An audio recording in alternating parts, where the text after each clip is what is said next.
নবী আমার দেখে বলে, ভাই তুমি এখানে দাঁড়ায় দাঁড়ায় কান্না করছো, কারণটা কি? কি ব্যাপার? কেন তুমি এখানে কান্না করো? কান্না করার কারণ কি? আমি নবী কি তোমাকে কোনো কষ্ট দিয়েছি কিনা বলো? কেন তুমি এখানে কান্না করো? আমার দ্বারা কোনো আঘাত পেয়েছো কিনা? আমি নবী তোমাকে কোনো কষ্ট দিয়েছি কিনা?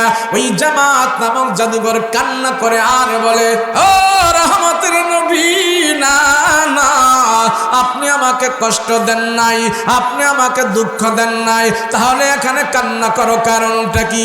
পয়গম্বর আবু জাহেল উকবা সাইবাদের হাতে হাত মিলাইয়া উবুডুকুন পাইয়া আমি আছি আপনাকে একটা অপবাদ দেওয়ার জন্য। ও রহমতের নবী গো, আমি দাঁড়িয়ে দাঁড়িয়ে আপনার কালামগুলো শুনলাম, আমি দাঁড়িয়ে দাঁড়িয়ে আপনার কথাগুলো শুনলাম। আপনি যে কালাম তেলাওয়াত করেন আমি নীরবে দাঁড়িয়ে দাঁড়িয়ে দীর্ঘক্ষণ পর্যন্ত শুনেছি। না মুহাম্মদ, এগুলি মানুষের কথা না, দুনিয়ার মানুষের বানানো নয়। না মুহাম্মদ, এগুলি কোনো কাহিনের ভাষা নয়, কোনো গণকের কথা নয়। আমার দিল সাক্ষী দিতেছে এটা আল্লাহর কালাম।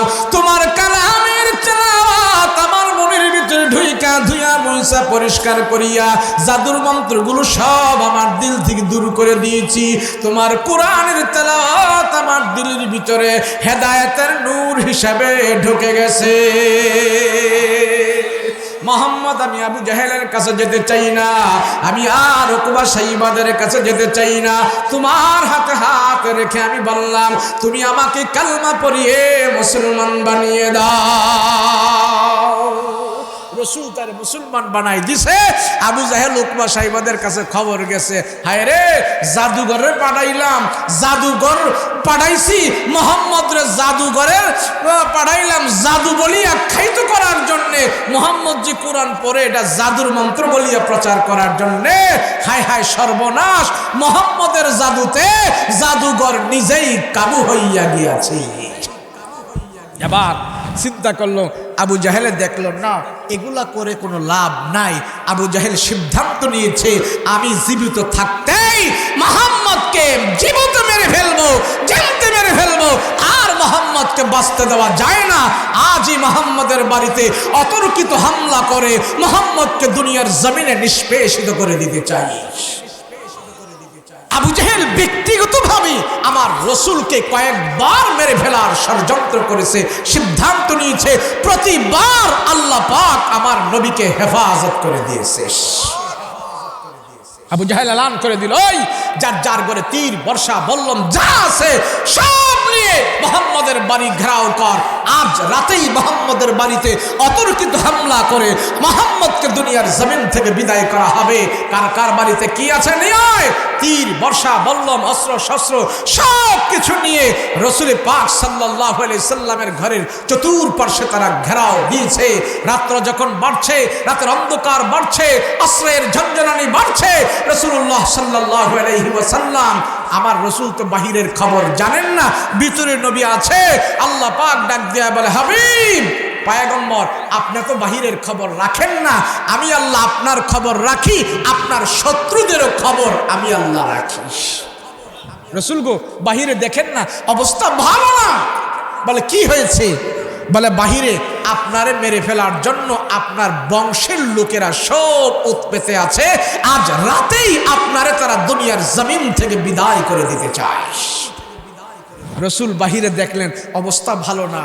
হায় হায়, আমার এই মানুষগুলো, এটি আমার রক্তের মানুষ, আমার বংশের মানুষ, আমার মানুষগুলো, হায় হায়, যাদেরকে নিয়ে আমি চিন্তা চেতনা করতেছি, ইসলাম প্রতিষ্ঠা করব, বুক ভরে তাদেরকে আমি এতদিন ভালোবাসছি, আর এই মানুষগুলো আমাকে মেরে ফেলার জন্য আজ তারা উদ্বুদ্ধ হয়েছে।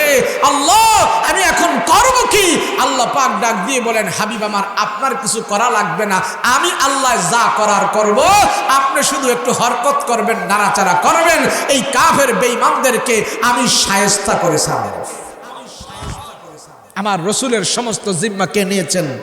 ধরে বলেন কে নিয়েছে? আল্লাহ।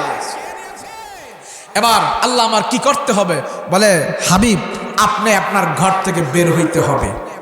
ঘর থেকে বের হয়ে আজকেই আপনি হিজরত করে মদিনায় যেতে হবে। বলে তাই?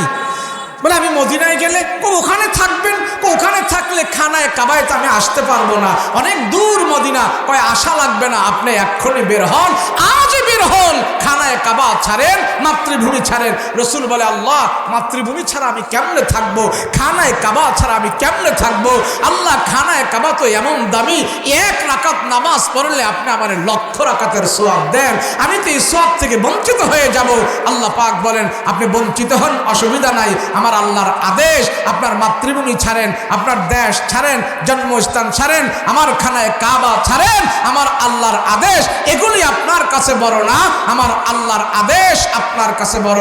রসুল আপনি মক্কা ছেড়ে মদিনায় পাড়ি জমান, আমার আল্লাহর আদেশ। এখন রসুল দেখতে পাইলেন আল্লাহর আদেশ মানা আমার রসুলের উপরেও ফরজ, কথা বলেন ঠিক কিনা? তো রসুলের উপরে যদি আল্লাহর আদেশ মানা ফরজ হয়ে থাকে, আমার আপনার উপরে কি ফরজ না? কথা কয় না, ফরজ না? তাহলে আমার আপনার উপরে যে আল্লাহর আদেশ মানা ফরজ, সকালে ফজরের নামাজের সময় কি বাসায় শুইয়া থাকাটা ফরজ নাকি সাজদা দেওয়া ফরজ? তাহলে আল্লাহর আদেশ মানলাম কিভাবে? রাহমাতুল লিল আলামিন ডেকে বলেন পয়গম্বর আমার, আল্লাহকে ডেকে বলে আল্লাহ, কাফির মুশরিকরা আমাকে মেরে ফেলার জন্য ষড়যন্ত্র করতেছে, অত্যাচার করতেছে, আল্লাহ আমি কি করব? আপনি ঘর থেকে বের হন, মদিনায় পাড়ি জমান। আল্লাহ, মদিনায় যদি চলে যায় আমি এই খানায় কাবার বরকত থেকে তো বঞ্চিত হয়ে যাব। এই খানায় কাবা মক্কার জমিন তেমন একটা জমিন, এই জমিনে আমার মা বাবা ঘুমন্ত আছে, এটা আমার মাতৃভূমি। রসুল বলেন হুব্বুল ওয়াতনি মিনাল ঈমান, দেশকে ভালোবাসা, দেশের মানুষকে ভালোবাসা ঈমানের অঙ্গ। রাহমাতুল লিল আলামিন ডাক দিয়া কয় আল্লাহ, খানায় কাবা ছাড়া আমি কেমনে থাকবো? আমার পেটের ভিতরে যখন ক্ষুধা লাগে, আমার ঘরে 2 থেকে 3 দিন পর্যন্ত কোনো খাবার থাকে না। ও আল্লাহ, এই অবস্থা যদি হয়ে যায় আমি তখন কি করব? আমি যখন নাকি পেটের মধ্যে ক্ষুধা লাগে, আমার বাচ্চা কাচ্চারা খাবার পায় না, আমার ঘরের চুলায় যখন খাবার থাকে না, আমি কুরআনুল কারীম সামনে নিয়ে খানায় কাবার সামনে বসে যাই। কোরআন তেলাওয়াতের বরকতি আর খানায় কাবার বরকতে আল্লাহ আপনি আমার পেটের ক্ষুধা পর্যন্ত দূর করে দেন। আমার যদি এমন অবস্থা হয় মদিনাতে তো আমি খানায় কাবা পাবো না, আমার পেটের ক্ষুধা কেমনে দূর হবে? আল্লাহ ডাক দিয়ে বলে রহমতের নবী, আপনি যখন মদিনার মধ্যে পা রাখবেন, আপনার বরকতে আমি আল্লাহ তাআলা ওই মদিনার মধ্যে কোনোদিন দুর্ভিক্ষ দিব না, খাবারের অভাব দিব না। মদিনার সমস্ত গাছের ভিতরে, মালের ভিতরে, সম্পদের ভিতরে আপনার আগমনে আমি আল্লাহ সেখানে বরকত নাজিল করে দিব, আমি আল্লাহ বরকত দিয়ে দিব সেখানে। রসুল আপনি যান, বের হন। রসুল পাক সাল্লাল্লাহু আলাইহি ওয়াসাল্লাম কি আল্লাহ আদেশ দিলেন, বের হন, ঘর থেকে বের হন। আপনি বড় না, খানায় কাবা বড় না, মাতৃভূমি বড় না, আমার আল্লাহর হুকুম বড়। আমার হুকুম বাস্তবায়ন করার জন্যই আমি আল্লাহ আপনাকে দুনিয়াতে প্রেরণ করেছি। বলেন, দেশ বড় না আল্লাহর হুকুম বড়? আমি বড় না আল্লাহর হুকুম বড়? আমার দল বড় না আল্লাহর আদেশ বড়? আমার চেয়ার বড় না আল্লাহর আদেশ বড়? আমি ক্ষমতা বড় না আল্লাহর আদেশ বড়? আল্লাহর আদেশ বড়। এবার আমার রসুল দেখতে পাইলেন না, চলে যেতে হবে। হযরত আলী রাদিয়াল্লাহু আনহুকে ডেকে বললেন, আলী, ও ভাই আলী, আসো। হযরত আলী রাদিয়াল্লাহু আনহুকে বললেন, আলী, এই মক্কার অনেক মানুষ আমার কাছে বিশ্বস্ততার সহিত আমানতের ব্যাংক আমাকে বানিয়েছে, তারা আমার কাছে দিনার দিরহাম টাকা পয়সা অনেক কিছু জমা রাখছে। এখন যদি এগুলি নিয়ে যদি আমি মদিনায় চলে যাই, তাহলে কাফেরদের এতদিনের বিশ্বস্ততাটা শেষ হয়ে যাবে। আলী, না না, এই নাও, এই একটা লিস্ট আমি তোমাকে দিয়ে গেলাম। মক্কার কোন কোন কাফেররা আমার কাছে আমানত রেখেছে, তাদের নাম এখানে দেওয়া আছে। আলী, এই নাম পরে পরে আগামী 3 দিনের ভিতরে এই মানুষদের এই আমানতের মাল দৌলত তাদের কাছে তুমি বুঝাইয়া দিবা। মাল দৌলত গুলো আলীর হাতে দিয়ে আর লিস্টটা দিয়ে রসুল বলছেন, আলী তুই ভয় পাইস না, আমার বিছানায় ঘুমায়া থাকিস, আগামী 3 দিন পরে কুবা এলাকায় তোর সাথে আমার দেখা হয়ে যাবে। হযরত আলী বলে, হিজরতের রাতে আমার রসুল যখন আমাকে বলছে আগামী 3 দিন পরে রসুলের সাথে আমার কুবা এলাকায় দেখা হবে, তখন আমার এই কথাটা এমনভাবে বিশ্বাস হয়েছে, এই 3 দিন অন্তত পক্ষে পৃথিবীর কোনো মানুষ আমাকে মারতে পারবে না। কেন? রসুল বলেছেন 3 দিন পরে কুবা এলাকায় আমার রসুলের সাথে আমার দেখা হয়ে যাবে। এবার আমার নবী আলীকেই দায়িত্ব দিয়ে ঘর থেকে বের হয়ে গেলেন। রাসূলুল্লাহ সাল্লাল্লাহু আলাইহি সাল্লাম আবু বকরকে নিলেন। লম্বা কথা, আবু বকরকে সাথে নিয়ে হিজরত করা শুরু করলেন। মদিনায় পাড়ি জমাইলেন। হাঁটতেছেন অনেক পথ, লম্বা পথ, 450 কিলোমিটার রাস্তা। আলী রাদিয়াল্লাহু আনহুকে দায়িত্ব দিয়ে রসুল যখন হিজরতের এলান করে দিল, হিজরত করা শুরু করলো। মক্কা এলান হয়ে গেল, মক্কার নবী মদিনায় চলে গেছে। যারা রসুলকে ভালোবাসো, তোমরাও তোমাদের ভালোবাসা দাবি স্থাপন করার জন্যে মক্কার জমিন ছেড়ে মদিনায় চলে যেতে হবে। সব সাহাবায়ে কেরাম হিজরত করা শুরু করছে। এক এক করে বাড়িঘর, গাছপালা, ধন দৌলত, ব্যবসা বাণিজ্য সব ছেড়ে দিয়ে তারা মদিনায় পাড়ি জমাইতেছে। রসুল মদিনায়, আমরাও চলে যাব মদিনায়। এখন সবাই যখন হাঁটতে হাঁটতে যে মদিনার প্রান্তে পৌঁছলেন, আল্লাহর রসুল দেখতে পাইলেন মদিনাতে কিছু সংখ্যক লোক রসুলকে বরণ করে নেওয়ার জন্য, বুকে নেওয়ার জন্য সেখানে একটা জামাত সেখানে দাঁড়িয়ে আছে। আল্লাহর রসুল তাদের ভালোবাসা দেখে রসুলকে তারা রিসেপশনের জন্য দাঁড়িয়ে আছে। তাদের ভালোবাসা, তাদের অপেক্ষা দেখে রসুল এত মুগ্ধ হয়েছে আর আল্লাহর দরবারে হাত উঠে বলে, আল্লাহ, তারা আমাকে বরণ করে নেওয়ার জন্য, আমাকে গ্রহণ করে নেওয়ার জন্য তারা এইভাবে এখানে অপেক্ষা করতেছে।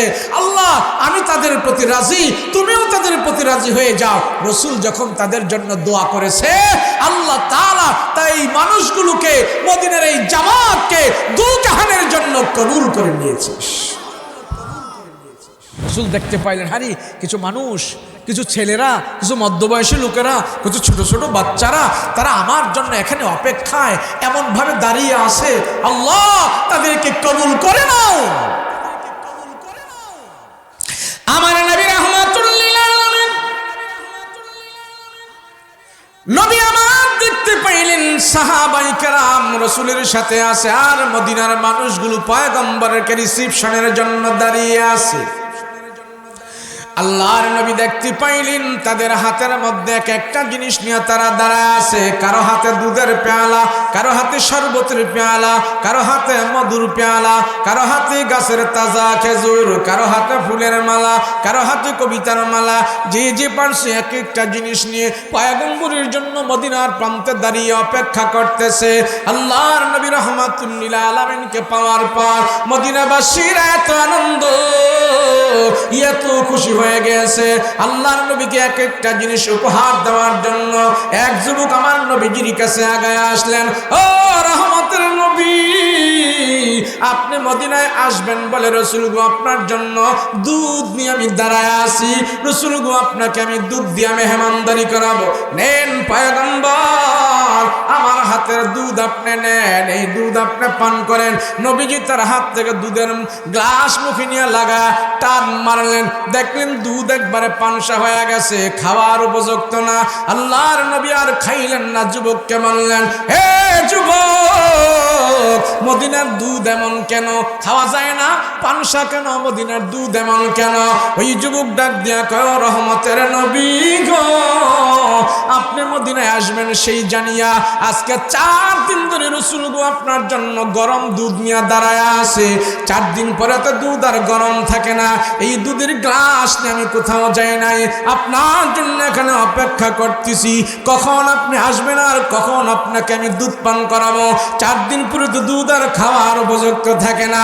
আমি পায়খানা প্রস্রাব করতেও যাই নাই, আমি কোথাও যাই নাই। দুধের গ্লাস নিয়ে রসুল গো আজকে 4 দিন ধরে আপনার জন্য দাঁড়িয়ে আছি।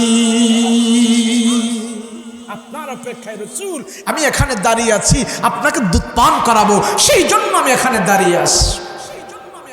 রাহমাতুল লিল আলামিন দেখতে পাইলেন যুবক আমার পয়গম্বরকে এত দিল বলে মহব্বত করে, ভালোবাসে। 4 দিন ধরে সে কোথাও যায় না। নবীর ভালোবাসা নিয়ে সে এখানে আমার জন্য দাঁড়ায় আছে। নবীজি তার ভালোবাসা দেখে আল্লাহর দরবারে হাত উঠে দোয়া করলেন, আল্লাহ মদিনার মানুষগুলো আমাকে প্রাণ ভরে ভালোবাসতেছে, আমিও তাদেরকে ভালোবাসি, আল্লাহ তাদেরকে কবুল করে নাও। নবীজির দোয়ার বরকতে মদিনাবাসীদের কেমন কবুল করলেন, এমন ভাবে আল্লাহ তাদেরকে ধনে ধনাঢ্য করলেন।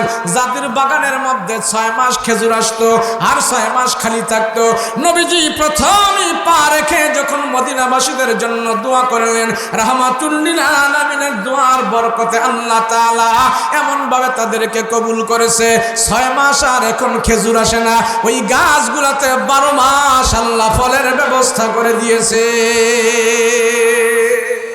6 মাস নয়, এখন 12 মাস তাদের কাছে ফল ধরে। এবার আমার নবী কি পিতারা কারাকারি লাগলো, কারাহুরা লাগলো, পয়গম্বর আসেন, আপনি আমাদের বাড়ির মেহমান হবেন, রসুল গো আপনাকে আমাদের বাড়ির মেহমান বানাবো। এক যুবক এসে ডাক দিয়া বলে, ও রহমতের নবী, মুক্কা চিনে আপনি যখন মদিনায় আসবেন, এই খবরটা যখন আমরা শুনতে পেরেছি, আমার বাবা আমাকে আজ থেকে 4 দিন আগে এখানে পাঠিয়েছে। আমার বাবা একটু বকরির গোশত পাক করে ভুনা করে আপনার জন্য বসে আছে, আর আমাকে আমার বাবা দায়িত্ব দিয়েছে মদিনাতে আপনি প্রথম পা রাখার পর আপনি আমাদের ঘরে মেহমান হবেন। পয়গম্বর আমার বাবা আপনার জন্য মেহমানদারির খাবার দাবার নিয়ে বসে আছে। আজকে 4 দিন হয়ে গেল আমার বাবা খাবারের মধ্যে হাত লাগায় না। রসুল গো আজকে মদিনার পহেলা মেহমান আমার ঘরে হবেন। আমার বাবা বলেছে আমার সাথে আপনি চলেন। আল্লাহর নবী এইভাবে দেখতে পাইলেন সবাই রসুলকে মেহমান বানাইতে চায়, আর এক যুবক এসে বলে, ইয়া রাসূলুল্লাহ, ও রহমতের নবী, আমার মা ঘরের ভিতরে সুন্দর একটা চাদর বিছায়া রাখছে, আমার মা বলেছি ওই চাদরের মধ্যে আপনাকে নিয়ে মেহমান বানানোর জন্য। রসুল গো আমাদের বাড়ির মেহমান আপনি হবেন। আর এক লোক আইসা বলে, ইয়া রাসূলুল্লাহ, ওই তো সামনে আমাদের বাড়ি, আজকে আমার বাড়ির মেহমান হবেন। আর এক যুবক এসে বলে, ইয়া রাসূলুল্লাহ, ওই তো পিছনে আমাদের বাড়ি, রসুল গো আমাদের বাড়ির মেহমান হবেন, আপনি আমাদের বাড়িতে আসেন। ডাইনে আরেকজন বলে, বামে আরেকজন বলে। আজকে নবীর পাইয়া মদিনাবাসীরা সবাই আমার নবীকে মেহমান বানাইতে চায়, সবাই মেহমান বানাইতে চায়। আল্লাহর নবী আল্লাহর দরবারে হাত উঠায় বলে, ও মালিক, এই মদিনার মানুষগুলো আমাকে তারা সবার ঘরে নিতে চায়, সবাই মেহমান বানাইতে চায়। আল্লাহ, আমি মানুষ একজন কার বাড়িতে মেহমান হব? তার বাড়িতে গেলে আর একজন বেজার হবে, একজনের ঘরে গেলে আর একজন বেজার হবে। আল্লাহ, সবার মন আমি আজকে কেমনে রক্ষা করব?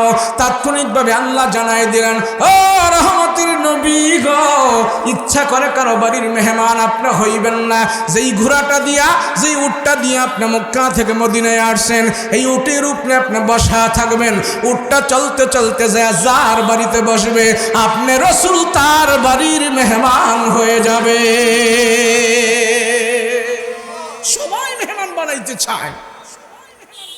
রসুল তাদের ভালোবাসা দেখে আশ্চর্য হয়ে গেল, আল্লাহ, আমার রক্তের মানুষগুলো, আমার বংশের মানুষগুলো, তারা আমাকে বিদায় করে দিয়েছে ঘাট থেকে, আর মদিনার মানুষগুলো মেহমান বানানোর জন্য তারা পাগল হয়ে গেছে।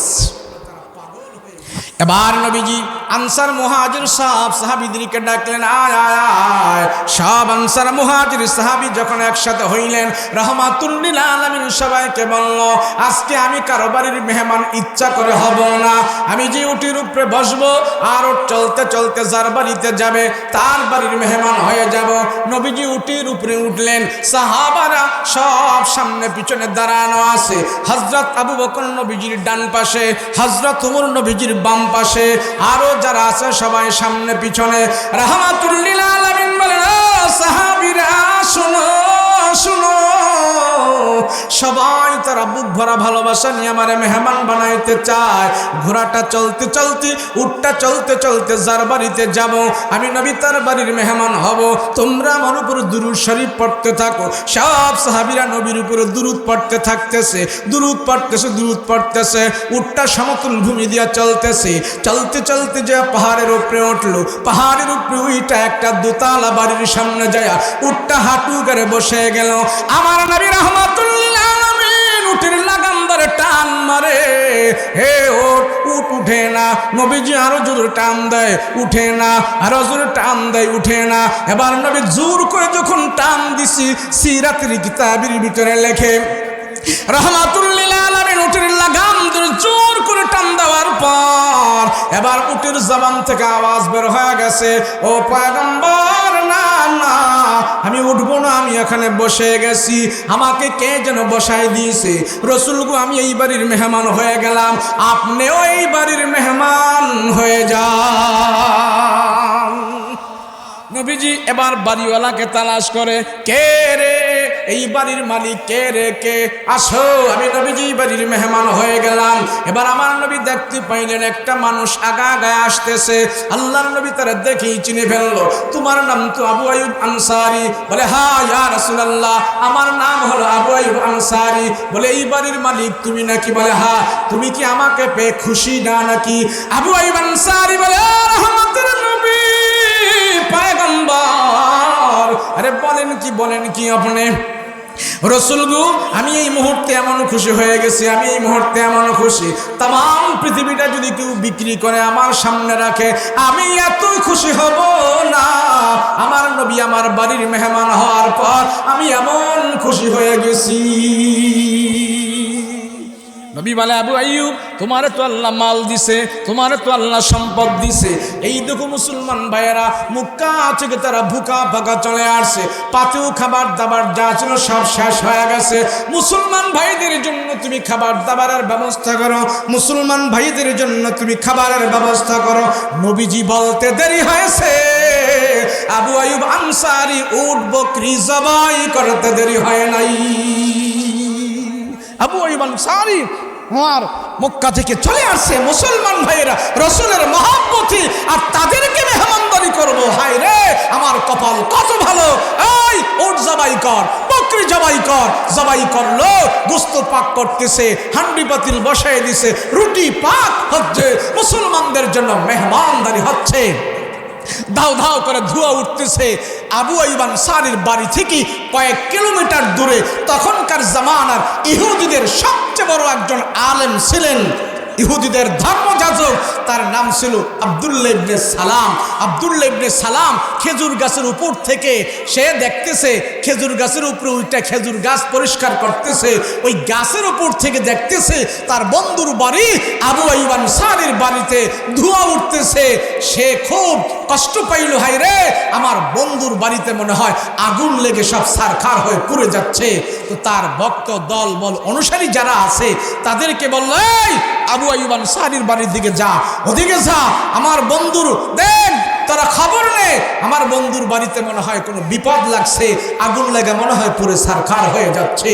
তো তার দল বল ভক্ত অনুসারী যারা ছিল তারা দৌড়ায়া অনেক দূরে, কয়েক কিলোমিটার দূরে তারা গেল। যায়া সেখানে আবু আইয়ুব আনসারী বাড়িতে দেখতে পেল অনেক মানুষ সেখানে, অনেক লোকজন সেখানে, কিন্তু কারো মনে কোনো কষ্ট নাই, সবার বুকে আনন্দ, হাসি খুশি, তারা এখানে খাবার দাবার খাবে, পাক শাক হচ্ছে। বলে গিয়া জিজ্ঞেস করলো, ব্যাপার কি, এখানে এত আয়োজন কেন? জানো না? বলে, না জানি না তো।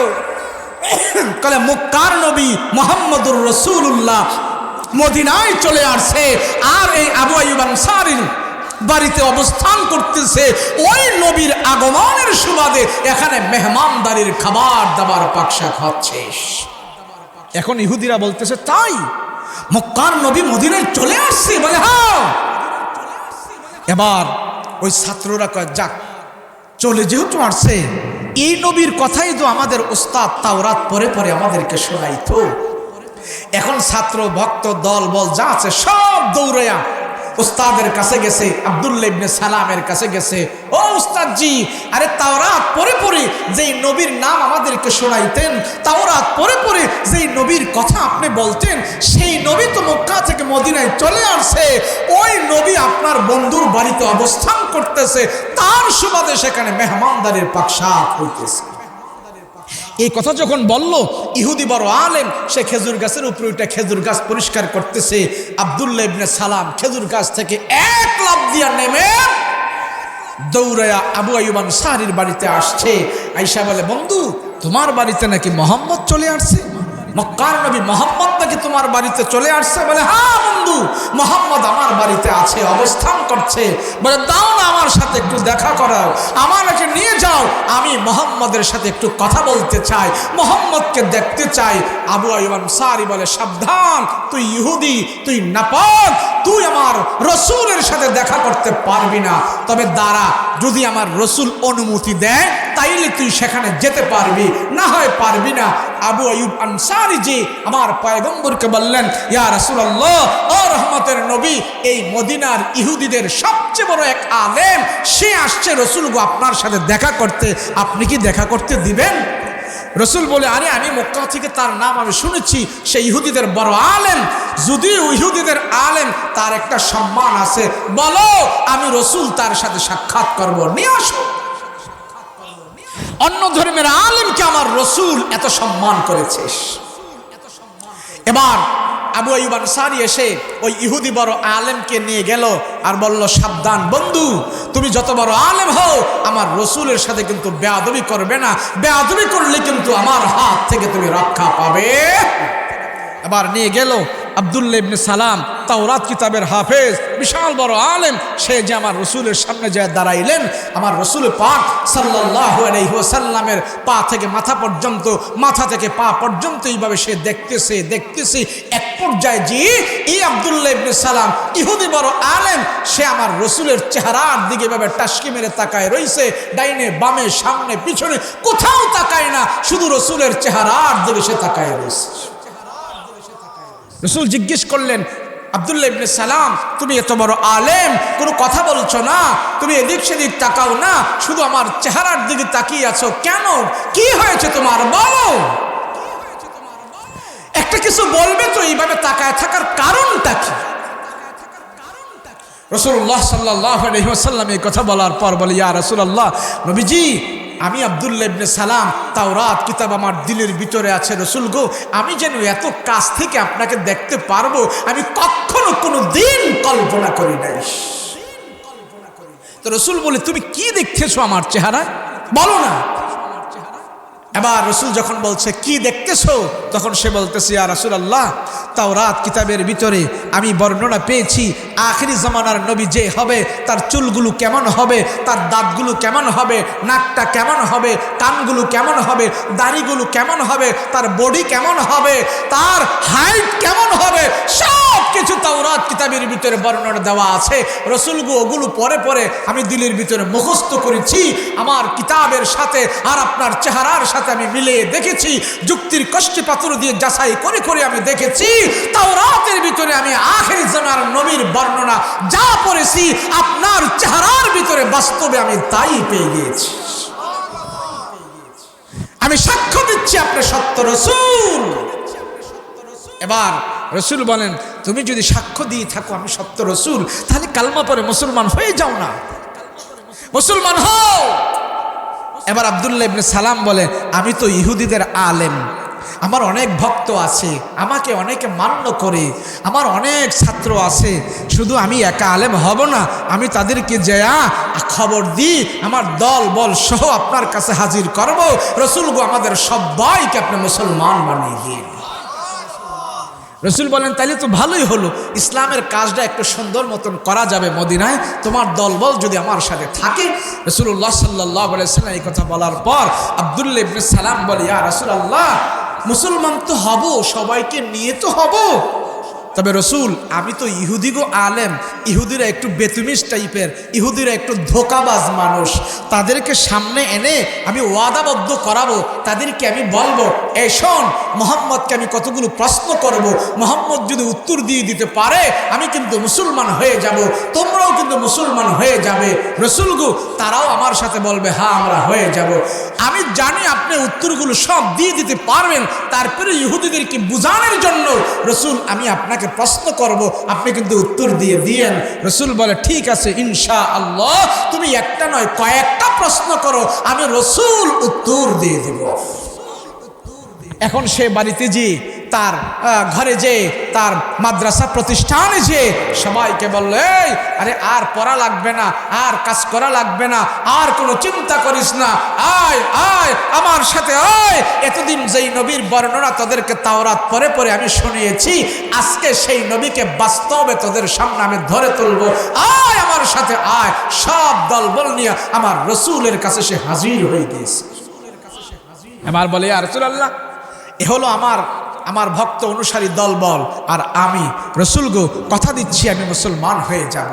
তবে রসুল আপনাকে আমি প্রশ্ন করি, এক নম্বর প্রশ্ন, রসুল যদি মুসলমান হয়ে যায়, আর যারা মুসলমান হয়েছে আল্লাহ খুশি হয়ে যাদেরকে জান্নাতের মালিক বানাবে, পয়গম্বর জান্নাতে যাওয়ার পর আল্লাহ পাক আমাদেরকে কোন খাবার দিবে, ওই খাবারের নাম জানতে চাই। জান্নাতের মেহমান হওয়ার পর মেহমানদেরকে আল্লাহ কোন খাবার দেয়া মেহমানদারি করাবে, এটা আমার এক নম্বর প্রশ্ন। রসুল জান্নাতের ভিতরে আমরা কোন খাবারটা সর্বপ্রথম খাবো, আল্লাহ কোন খাবার দিয়ে আমাদেরকে মেহমানদারি করাবে। ইহুদি আলেমের প্রশ্ন আমার রসুলুল্লাহকে করেছে। রসুল পাক সাল্লাল্লাহু আলাইহি সাল্লাম বলে, ওরে আব্দুল্লাহ ইবনে সালাম, এই প্রশ্নের জবাব তো আল্লাহ তোমার কিতাবেই দিয়ে রাখছে, তাওরাত কিতাবই দিয়ে রাখছে। আমি রসুল তো তাওরাত পড়ি নাই, এই প্রশ্নের জবাব তো সেখানেই আছে। আব্দুল্লাহ ইবনে সালাম বলে, এরপরেও আমি আপনার থেকে শুনতে চাই। রসুল্লাহ সাল্লাল্লাহু আলাইহি ওয়াসাল্লাম বললেন, তুমি জানো না জান্নাতের মেহমান যারা হবে, জান্নাতের ভিতরে যারা যাবে, জান্নাতের মালিক তো হলেন আল্লাহ, আর জান্নাতের মেহমান হব সবাই আমরা। আমাদেরকে আল্লাহ পাক জান্নাতের ভিতরে সর্বপ্রথম যেই খাবার দ্বারা মেহমানদারি করাবে, সেই খাবারটা আল্লাহ পাক আমাদেরকে দিবে মাছের কলিজা ভুনা কইরা। আল্লাহ সব জান্নাতীদের সামনে উপস্থাপন করে বলবে, ও জান্নাতীরা, ও জান্নাতের মেহমানেরা, আমার পক্ষ থেকে আজকে মাছের কলিজা ভুনা করে আমি আল্লাহ। আপনি সত্য বলেছেন, আপনি সত্য বলেছেন রসুল, এর কোনো সন্দেহ নাই, হুবহুব এই কথাটাই তাওরাত কিতাবের ভিতরে আছে। তো রসুল বলে, আচ্ছা তো তাওরাত কিতাবের ভিতরে থাকলে এখন তোমরা কি করবা? সত্য রসুল তো পাইছো। এবার আব্দুল্লাহ ইবনে সালাম তার ছাত্র ভক্ত দলবলকে বলে, এই তোরা যদি মুসলমান হস, হলে হবি না হলে না হবি, আমি হাত বাড়িয়ে দিলাম, আল্লাহর রসুলের হাতে হাত আমি বাড়িয়ে দিলাম, এই মুসলমান হ। আমার আল্লাহর রসুলের হাতে যখন আব্দুল্লাহ ইবনে সালাম ইহুদি আলেম হাত বাড়াইছে, সাথে সাথে ইহুদি এইভাবে হাত বাড়িয়ে আল্লাহর রসুলের হাত দিয়েছে, রসুল তাদের হাতের উপরে হাত রেখেছে, কলমা পড়িয়ে তারা মুসলমান বানিয়ে দিয়েছে। এবার আব্দুল্লাহ ইবনে সালাম আমার রসুলের কাছে একটা প্রশ্ন রাখলেন, প্রস্তাব রাখলেন, রসুল মুসলমান তো হয়েই গেছে, মুসলমান তো হয়েই গেছে, এই ভালো করে শোনেন, মুসলমান তো হয়েই গেছে রসুল, যেইভাবে বলেন যেমনি বলেন ওইভাবেই চলবো।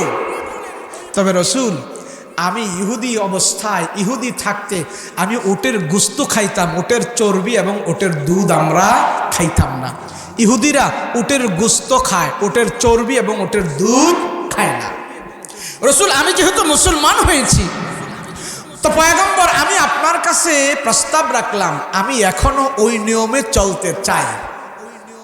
আমি জানি আপনি যা বলবেন তাই আমি মানব, আপনার কথা মতোই চলবো, তবে আমার এই প্রস্তাবটা যদি আপনি একটু আমাকে সহজ করেন আমার কাছে খুব ভালো হবে। যেহেতু আগে আমি খাই নাই, স্যার এখনও যদি আমি ইহুদিদের সমাজে বসবাস করব, আমি যদি এখনও গোস্ত খাই, ওটের চর্বি আর দুধ না খাই, তাহলে তাদের সাথেও ভালো থাকলাম, মুসলমানের সাথেও ভালো থাকলাম। এইভাবে যদি একটু সমন্বয় করে চলতে পারি, তাহলে আমার চলাফেরাটা করতে একটু সুবিধা। এমন সুবিধার মুসলমান আছে না? আছে না? 2-4টা ভোট পাওয়ার জন্য হিন্দুদের বাড়িতে যায় বসে থাকে, তাদের পূজায় যায় বসে থাকে, মানে বিধর্মী যত কাজ আছে হ্যাঁ সব কিছু করতে রাজি আছে। হুজুর আপনারা তো নেতাগিরি করেন না, আমরা সমাজ চালাই, আমরা জানি। তো সমাজ চালাইলে সব কিছু করলে কি ইমান বিক্রি কইরা, ধর্ম বিক্রি কইরা? তো ইমান আমল সব বিক্রি কইরা যদি আমি নেতা হই, তাহলে লাভ হইল কি? আমার নেতাগিরি তো থাকবে। কোন হিন্দু কি বলছে নাকি যে আপনি ইসলাম ধর্ম বাদ দিয়ে আমাকে পূজায় ভরে থাকেন, আপনারা ভোট দিমু? এমন কথা বলছে? তো এত আগ্রহ দেখায়া আপনার 2-4টা ভোটের জন্য ইমান বিক্রি করে দেন। এই ইমান বিক্রি করে কোনো দিন নেতা হলে আল্লাহর জান্নাত আশা করা যায় না। আরে মানুষ, আব্দুল্লাহ ইবনে সালাম বলতেছে, ইয়া রাসূলুল্লাহ, আমি একটু এইভাবে চলতে চাই, আমাকে কি রাসূল সুযোগ দিবেন? তো রাসূল পাক সাল্লাল্লাহু আলাইহি সাল্লাম বলেন, তুমি যেই ধর্মে প্রবেশ করেছো, ইসলামে প্রবেশ করেছো, সেই ধর্মের মালিক আমি রাসূল নয়, সেই ধর্মের মালিক হলেন আমার আল্লাহ।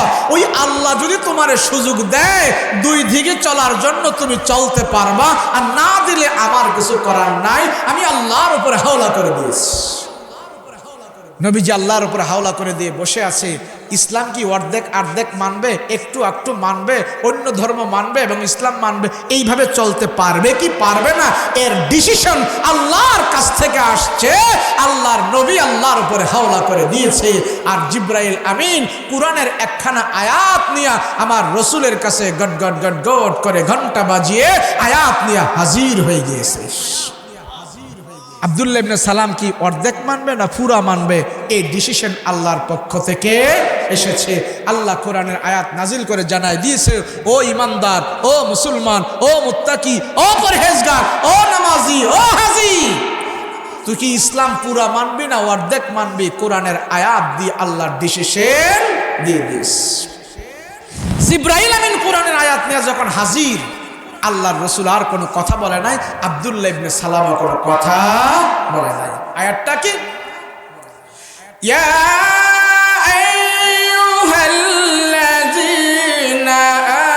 আমানু দুখুলু ফিস-সিলমি কাফা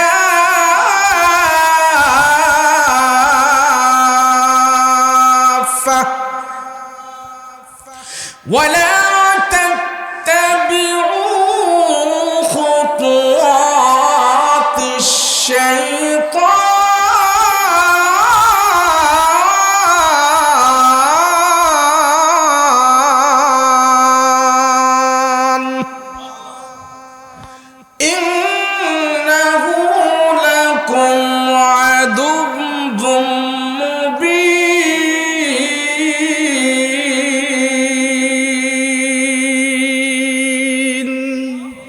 আয়াত আল্লাহ নাজিল করে জানায় দিছেন, ও রাসূল আব্দুল্লাহ ইবনে সালামরে জানায় দেন, যারা ইসলামের ভিতরে প্রবেশ করবে, যারা কোরআন মানবে, আল্লাহকে মানবে, ইসলামের ভিতরে যারা ঢুকতে চাইবে, অর্ধেক ঢুকলে হবে না।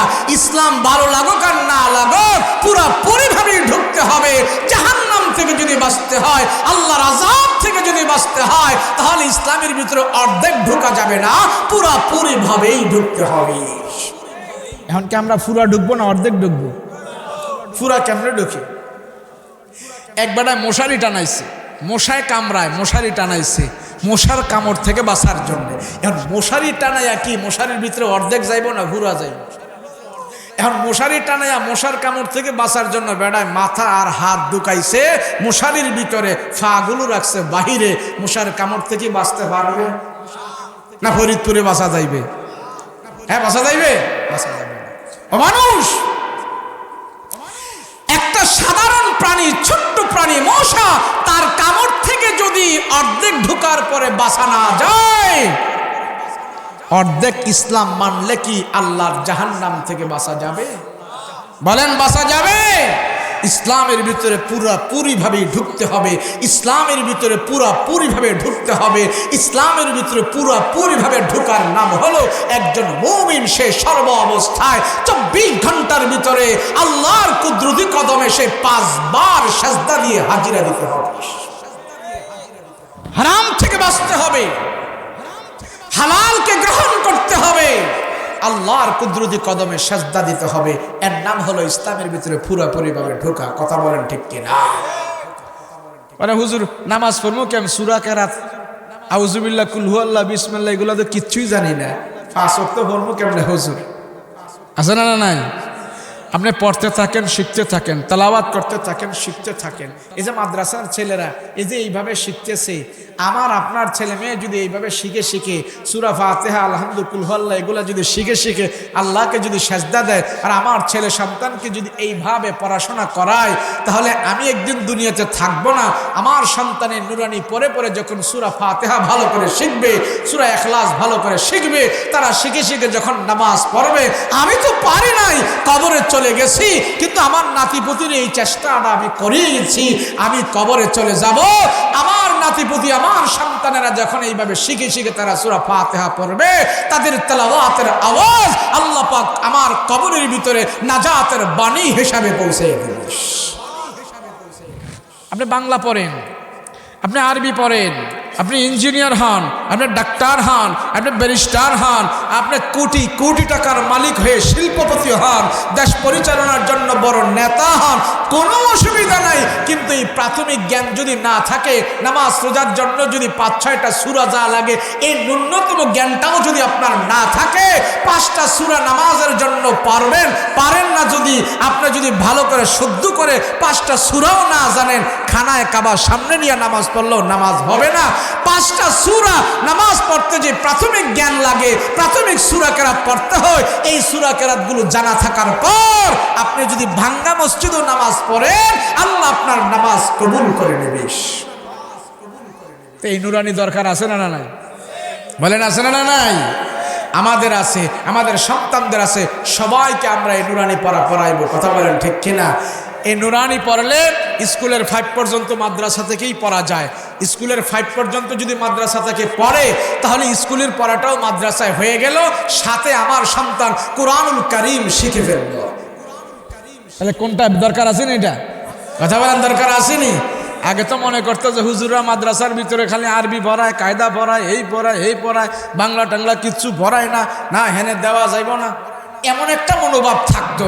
আপনাদের কথা আমরা শুনতে শুনতে এমন অবস্থা হয়েছে, দেখেন তো ফুলাবেন ইংরেজি লেখছে, খারাপ হয়েছে না ভালো হয়েছে? কথা কন না, ভালো হয়েছে না? তাহলে যদি ইংরেজিও আপনি লিখতে পারে, বাংলাও এইভাবে লিখতে পারে, আরবিও যদি এইভাবে লিখতে পারে, একের ভিতরে যদি 3টা আমরা পাওয়া যায়, এর থেকে সুযোগ আর কোথায় আছে? কথা বলেন ঠিক কিনা? আমি স্কুলের পড়াকে ধন্যবাদ জানাই, আমার প্রাইমারি লেভেলের পড়াকে আমি ধন্যবাদ জানাই, সাধুবাদ জানাই, কিন্তু সেখানে কিছু কিছু জিনিস নাই, সেই জিনিসগুলো আমরা নুরানি মাদ্রাসায় পাই। কথা বলেন ঠিক কিনা? এইভাবে আরবি লেখাটা স্কুল কলেজে এমন গুরুত্ব দিয়ে শিখায় না, শিখায় কি? কিন্তু স্কুল কলেজের এই ইংলিশ লেখাটা নুরানি মাদ্রাসার ভিতরে আমরা গুরুত্ব দিয়ে শিখাচ্ছি। দেখেন তো ঠিক আছে কিনা? বলেন ঠিক আছে কিনা? তাহলে দরকার আছে না নাই? আলহামদুলিল্লাহ, এখন ওলামাই কেরাম খুব সচেতন, আলেম ওলামা এখন খুব সচেতন। কেন? আমার মুসলমান ছেলে মেয়ে যদি ডাক্তার না হয়, আমার মুসলমান ছেলে মেয়ে যদি অ্যাডভোকেট না হয়, আমার মুসলমান ছেলে মেয়ে যদি উকিল না হয়, আমার মুসলমানের সন্তানেরা যদি জাজ ব্যারিস্টার না হয়, আমার মুসলমানের ছেলেরা যদি বিজ্ঞান না হয়, তাহলে এই দেশ উন্নত কি হবে? মুসলমানের এই সম্পদ কিভাবে রক্ষা করবে? তামাম পৃথিবীর বুকে আপনারা জানেন কি জানেন না, তামাম পৃথিবীর বুকে মুসলমানেরা হলেন অরিজিনালি ভাবে জমিদার, মুসলমানেরা হলেন সবচেয়ে পৃথিবীর ভূখণ্ডের মালিক, মুসলমানেরা হলো সমস্ত খনির মালিক। আল্লাহ মুসলিম দেশের ভিতরে যত খনিজ সম্পদ দান করেছে, তামাম পৃথিবীর বুকে এমন কোন খনিজ সম্পদ দান করে মিডল ইস্ট, সৌদি আরব, কাতার, কুয়েত, আফগানিস্তান, ইরাক, যত দেশ আছে, দুবাই, এরপরে ওমান, এই সমস্ত দেশগুলোর ভিতরে আল্লাহ সবচেয়ে বেশি তেলের খনি দিয়া দিছে। ইউরোপে এত খনি নাই, ইউরোপে এত খনিজ সম্পদ নাই, মিডল ইস্টের ভিতরে আল্লাহ এত খনিজ সম্পদ দিয়া দিছে। তো এই খনিজ সম্পদগুলো নিয়ে, এই খনিজ সম্পদগুলো পরিচালনা করার জন্য দুনিয়াবি জ্ঞানের দরকার আছে না নাই? তো মুসলমানেরা যদি এরকম বিজ্ঞান রিসার্চ না করে, মুসলমানেরা যদি এইভাবে দুনিয়া নিয়ে রিসার্চ না করে, মুসলমানেরা যদি ডাক্তার ইঞ্জিনিয়ার না হয়, তাহলে মুসলমানের সম্পদ চোরেরা নিয়ে যাইব। ঠিক আমেরিকা, লন্ডন, জাপান, কানাডা, বিশাল বড় বড় আল্লাহ বিরোধী কাফের মুশরিকরা যারা আছে, এদের দেশে এত খনিজ সম্পদ নাই, না থাকার কারণে মুসলমানের দেশের তেল সম্পদগুলো চুরি করে করে নিয়ে আমেরিকা টাঙ্কি বুঝাই করে রাখছে। তাহলে আমাদের সম্পদ ভালো করে পরিচালনা করার জন্যে মুসলমানের ছেলেরাও বিজ্ঞান দর্শনে পারদর্শী হওয়ার দরকার আছে না নাই? থাকতে হবে। সেজন্য বাংলাদেশের ছেলেরাও আলহামদুলিল্লাহ এখন মাদ্রাসায় পড়ে সমাজ পরিচালনার জন্যে, দেশ পরিচালনার জন্যে বহুত জ্ঞান রাখে। কথা বলেন ঠিক কিনা? ইংলিশ, এখন কওমি মাদ্রাসায় ইংলিশ পড়ানো হয়, ইংলিশ চর্চা করা হয়, ইংলিশে কোরআন তরজমা করানো হয়। অনেক মাদ্রাসা এমন হয়ে গেছে আলহামদুলিল্লাহ। আল্লাহ এই মাদ্রাসাগুলোকে কবুল করেন, বলেন আমিন। আমার দেশের শিক্ষাঙ্গন, বিদ্যালয়, পাঠশালয়, কলেজ, ভার্সিটি সবগুলোর লেখাপড়ার পরিবেশ এবং ধর্মীয় পরিবেশ এবং ন্যূনতম যেন সেখানে কোনো কাফের মুশরিক বিজাতীয় পরিবেশ না থাকে। আল্লাহ যেন আমাদের এই শিক্ষাঙ্গনগুলোকে পবিত্র করে দেয়। সকলে বলুন আল্লাহুম্মা আমিন। আপনারা এই মাদ্রাসা পড়াইতে রাজি আছেননি? রাজি আছেন? সবার সন্তান দিবেন, ছোট ছোট বাচ্চাদেরকে দিবেন।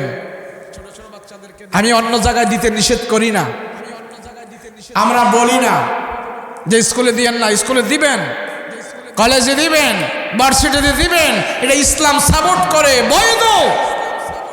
কিন্তু আমরা আহ্বান করি নুরানিতে দিবেন, ওখানেও দিবেন, এখানেও দিবেন। দেওয়ার পরে পার্থক্য করবেন কোনটা আমার বেশি উপযোগী আর কোনটা আমার বেশি দরকার। একটা ছেলে ডাক্তার হলো, সে যদি সূরা ফাতিহা সুন্দর করে পড়তে পারে, আল্লাহকে ঠিক মতো সুন্দর করে সাজদা দিতে পারে, সে বিশাল বড় মুফতি, মুহাদ্দিস, তাফসীর কারক না হইতে পারলে প্রাথমিক জ্ঞানটা যখন সে নুরানি থেকে নিয়ে ডাক্তার হওয়ার পরে যখন সে 5 ওয়াক্ত নামাজ সহি শুদ্ধ করে পড়তে পারে, তো তার ডাক্তারিও ইবাদত বন্দেগীতে পরিণত হয়ে যাবে, ইবাদত হয়ে যাবে। একজন ব্যবসায়ী, সে যদি এখান থেকে ন্যূনতম প্রাথমিক জ্ঞানটা হাসিল করে তার ব্যবসা পরিচালনা করে, ব্যবসার ফাঁকে ফাঁকে যখন 5 ওয়াক্ত নামাজ আদায় করবে, হালাল হারাম চিনবে, সকালবেলা সূরা ইয়াসিন তেলাওয়াত করে ব্যবসার দোকান খুলবে, তো তার ব্যবসাও কি হয়ে যাবে? ইবাদত হয়ে যাবে। নুরানি দরকার আছে না নাই? বলেন আছে না নাই? এই জন্য আমরা সবাই সজাগ থাকবো। আমার ছেলে